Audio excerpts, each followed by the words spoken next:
నేను ఈ నిర్ణయం తీసుకోవడానికి ముందు అమ్మవారి గుడికి వెళ్ళాను. నా మహాలక్ష్మి పసుపు కుంకాలతో 100 ఏళ్లు ఉంటుందని మొదటి గాజు వేశాను. నా మహాలక్ష్మి భర్తతో జీవితాంతం కలిసి ఉంటుందని 2వ గాజు వేశాను.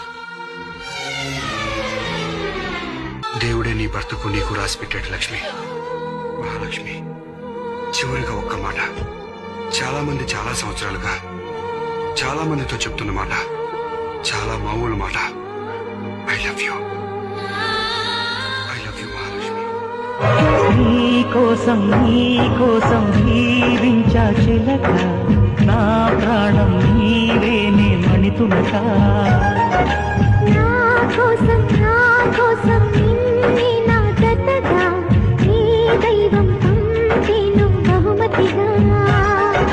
నిన్ను నన్ను కనవేసే ప్రేమే సాక్షిగా